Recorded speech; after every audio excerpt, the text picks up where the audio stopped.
আলহামদুলিল্লাহ, আলহামদুলিল্লাহ, আলহামদুলিল্লাহ। ফেসবুক থেকে প্রথম পেমেন্ট উঠালাম। প্রথম পেমেন্টে কত টাকা পেলাম এবং সেই টাকা দিয়ে আমি দুস্থ কিছু মানুষের জন্য মজাদার কিছু খাবারের আয়োজন করেছিলাম। সবকিছুই থাকছে আজকের এই ভিডিওতে। আশা করি বরাবরের মতো আপনাদের এই ভিডিওটা ভালো লাগবে। হ্যালো এভরিওয়ান, আসসালামু আলাইকুম। তাসবিহ ডেইলি ব্লগে নতুন আরো একটি ভিডিও দেখার আমন্ত্রণ জানিয়ে আজকের ভিডিওটা শুরু করলাম। ফেসবুকে টানা কাজ করেছি এবং ফলাফল স্বরূপ এই উপার্জনটা আমি তুলতে পেরেছি। অনেক বেশি শান্তি লাগা কাজ করেছে। পরিশ্রম করলে পরিশ্রমের ফল পাওয়া গেলে সেখানে কিন্তু পরিশ্রম করতে একদমই খারাপ লাগে না। আমার তো খুবই ভালো লাগা কাজ করেছিল। আলহামদুলিল্লাহ, যেই পরিমাণ টাকাটা আমার এসেছে তাতে আমি অনেক বেশি খুশি। অনেকের কাছে হয়তো এই টাকার অ্যামাউন্টটা খুবই কম, কিন্তু আমি অনেক কষ্টে এই টাকাটা উপার্জন করেছি। এর আগেও আমি অনেক অনলাইন প্ল্যাটফর্ম থেকে উপার্জন করেছি, তবে এই ফেসবুকের টাকাটার মধ্যে না অন্যরকম একটা ভালো লাগা ও শান্তি কাজ করে। আর আমি তো অনেক বেশি খুশি ছিলাম আমার ফেস দেখে, আপনারা বুঝতে পেরেছেন। আগেই ব্যাংক থেকে মেসেজ এসেছে, তবে আমার একটু লেট হয়ে গিয়েছে টাকাটা তুলতে তুলতে। আসলে একটু ব্যস্ত ছিলাম কয়েকদিন, তো টাকাটা তুলে নিয়ে আসলাম। আর টাকা তুলে এনেছি ফেসবুক থেকে প্রথম উপার্জনের টাকা। মিষ্টি না নিলে হয় বাসায় বলুন, তাই তো মিষ্টির দোকানে চলে গিয়েছিলাম। এখান থেকে পছন্দের মিষ্টি আমি নিয়ে নিয়েছি বাসার সবার জন্য। এসে সবাই মিলে একসাথে মিষ্টি খেয়ে নিলাম। অনেক বেশি খুশি ছিলাম আমি যে না, আমি ফেসবুক থেকে অনেক কষ্ট করে হলেও উপার্জনটা করতে পেরেছি। তো এই তো সবাই মিলে মিষ্টি খেয়ে নিয়েছে। আর ইচ্ছা ছিল ফেসবুক থেকে যদি কখনো উপার্জন করতে পারি তাহলে সেই টাকা দিয়ে দুস্থ কিছু মানুষকে নিজের হাতে রান্না করে খাওয়াবো।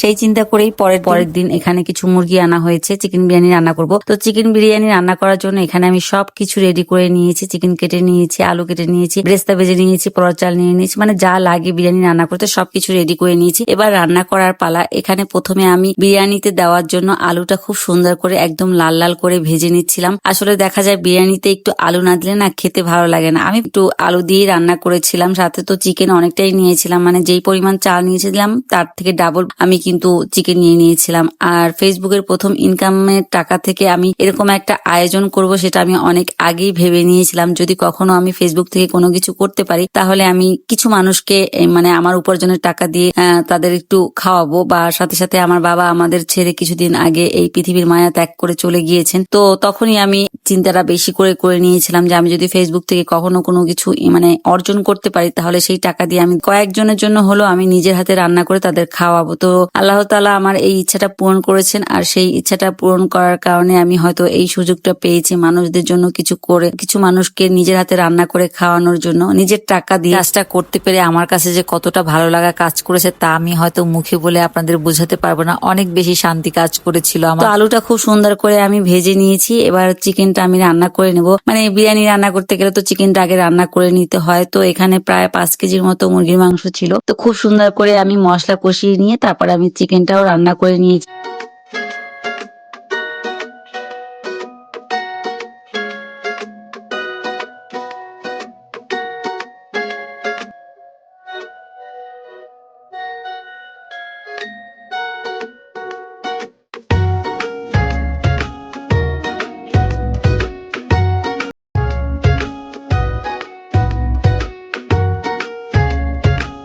চিকেন বিরিয়ানি করার জন্য প্রথমে আমি চিকেনটা খুব ভালো করে রান্না করে নিয়েছি। তো একদম শেষ পর্যায়ে আমি আলুগুলো চিকেনের মধ্যে দিয়ে দিয়েছি। এতে করে আলুর মধ্যেও বিরিয়ানির মশলাটা একটু ঢুকে আর খেতে অনেক বেশি ভালো লাগে। তো খুব সুন্দর করে কিন্তু আমি চিকেনটা রান্না করে নিয়েছি। অনেক মজা হয়েছিল। সবাই এই অবস্থাতে যখন লবণ দেখতে আমি দিয়েছিলাম, খেয়ে খুব প্রশংসা করেছে। তার মানে আমি তখন বুঝে নিয়েছিলাম বিরিয়ানিটা অনেক বেশি মজার হবে। আর আমি চেষ্টা করেছি মানে খুব মজা করে বিরিয়ানিটা রান্না করার জন্য, যাতে করে সবাই খেয়ে খুব পছন্দ করে, যাতে করে খাবারটা খুবই মজার হয়। তো এখানে কিন্তু আমি অনেক বড় একটা বিরিয়ানি রান্না করার জন্য হাঁড়ি চুলায় বসিয়ে দিয়েছি। এই হাঁড়িতে কিন্তু একসাথে 35 থেকে 40 জন মানুষের খাবার রান্না করা যায়। দেখতে অনেকটা ক্যামেরায় ছোট লাগছে, কিন্তু এটা কিন্তু অনেক বড় একটা হাঁড়ি। তো আমি একসাথে অনেক মানুষের রান্নাটাই করে নেব সেই চিন্তা করেই হাঁড়িটাতে প্রথমে পেঁয়াজ দিয়ে দিয়েছিলাম গরম করে, এরপর তেল দিয়ে খুব সুন্দর করে ভেজে পোলাও চালটা দিয়ে সময় ভেজে নিয়ে তারপর পানি দিয়ে এর মধ্যে আমি মাংস দিয়ে একেবারে খুব সহজেই বিরিয়ানিটা রান্না করে নিয়েছিলাম। আর এইভাবে বিরিয়ানি রান্না করলেও কিন্তু খেতে অনেক বেশি মজার হয়। তো আপনারা ভিডিওটা দেখতে থাকুন। যদি কেউ ভিডিওতে এখন পর্যন্ত থেকে থাকেন তাহলে ভিডিওতে একটা লাইক দিয়ে দেবেন।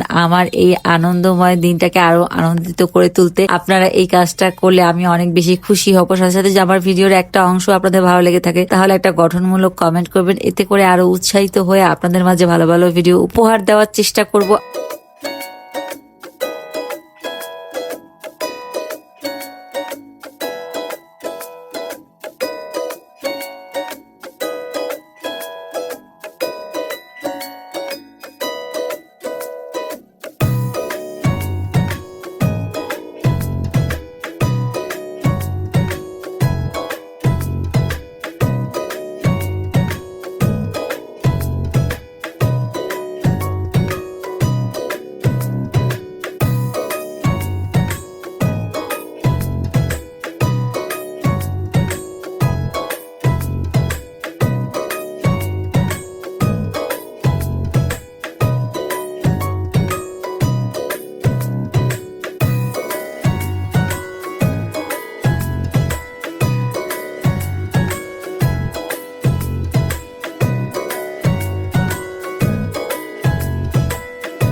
অনেকটা সময় পোলাও চালটা ভেজে নিয়ে এরপর আমি এর মধ্যে ফুটন্ত গরম পানি দিয়ে দিয়েছি। ঠিক যতটা পরিমাণ চাল নিয়ে নিয়েছি তার থেকে ডাবল পরিমাণ পানি এখানে আমি দিয়ে দিয়েছি। সাথে দিয়ে দিয়েছি কয়েকটা কাঁচা মরিচ আস্ত আর পাউডার মিল্ক। বিরিয়ানি রান্না করতে গেলে আমি সবসময় মিল্কটা ব্যবহার করি, এতে করে বিরিয়ানির স্বাদ অনেকটাই বেড়ে যায়, খেতেও ভালো লাগে। চেষ্টা করেছি আমার বেস্টটা দিয়ে রান্না করতে, যাতে করে খেতে অনেক বেশি মজার হয়। তো অনেকটা সময় জাল করে নিয়ে যখন চালটা হাফ সিদ্ধ হয়ে গিয়েছে, এরপর আমি এই চালের মধ্যে মাংসটা মিক্স করব। তো মাংসটা নামিয়ে রেখেছিলাম, তো এখন আমি কিন্তু পোলাও চালের মধ্যে মাংসটা মিক্স করে দেবো। এটা হাফ সিদ্ধ হয়ে গিয়েছে চালটা। এরপরে আমি অনেকটা সময় দমে রেখে বিরিয়ানিটা রান্না করে নিব। তো বিরিয়ানিটা রান্না করতে আমার তেমন একটা সময়ও লাগেনি, যেহেতু আমার কাছে ভালো লাগে বিরিয়ানি রান্না করতে, আর আমি সহজেই রান্না করার চেষ্টা করেছি, যেহেতু জুমার দিন ছিল।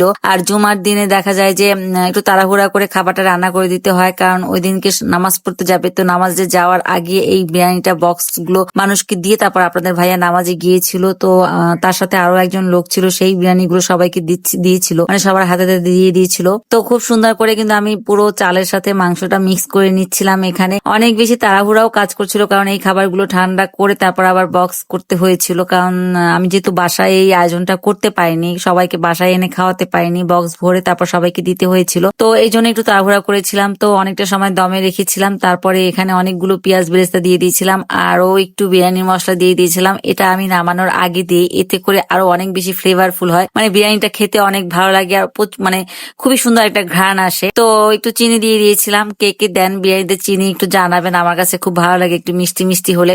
অল্প পরিমাণে দিয়েছিলাম, এখানে যেহেতু অনেকগুলো বিরিয়ানি ছিল, তো আমি এক মুঠোর একটু কম দিয়েছিলাম। তো এতে করে একটু মিষ্টি মিষ্টি লাগে, খেতেও ভালো লাগে। তো সবকিছুকে খুব সুন্দরভাবে মিক্স করে এরপর কিছু সময় ঢেকে রেখে দিয়ে তারপরে এই খাবারটা হালকা যখন ঠান্ডা হবে তখন আমি এগুলোকে বক্স করে নিয়েছিলাম। আর এই কাজে আমার পরিবারের সবাই আমাকে সহযোগিতা করেছিল, তো ওরাও খুব খুশি ছিল। তোয়া তাসবি তারাও কিন্তু অনেকটা হেল্প করেছে, তোয়া তো অনেক কিছু করে দিয়েছিল আমাকে এই কাজে, এই কাজগুলো গুছাতে সহযোগিতা করেছিল। সাথে আমার মা ছিল, আমার শাশুড়ি মা এবং আপনাদের ভাইয়া সবাই অনেক বেশি সহযোগিতা করেছে। না হলে দেখা যায় এতগুলো মানুষের জন্য যতটুকু আয়োজন করেছি না কিনা তাও হয়তো করতে আমার অনেক বেশি কষ্ট হয়ে যেত। আর বিরিয়ানিটা রান্না করা হয়ে গিয়েছে, মাশাআল্লাহ দেখুন কতটা সুন্দর হয়েছে, খেতে কিন্তু হয়েছিল অনেক বেশি মজার। কারণ আমি কিন্তু খাবারটা দেওয়ার আগে আপনাদের ভাইয়াকে দিয়ে এটাকে করিয়ে নিয়েছিলাম কেমন হয়েছে। তো এখানে বক্স গুলো সব আমি টেবিলে দিয়ে দিয়েছি, বক্স গুলো খুব সুন্দর করে টিস্যু দিয়ে মুছে নিয়েছি। তারপরে আমি এই বক্সের ভিতরে খাবারগুলো দিয়ে দেবো। এখানে আমার মা, তার সাথে সাথে তোয়া, আমার শাশুড়ি মা সবাই এই কাজে আমাকে অনেকটা সহযোগিতা করেছে।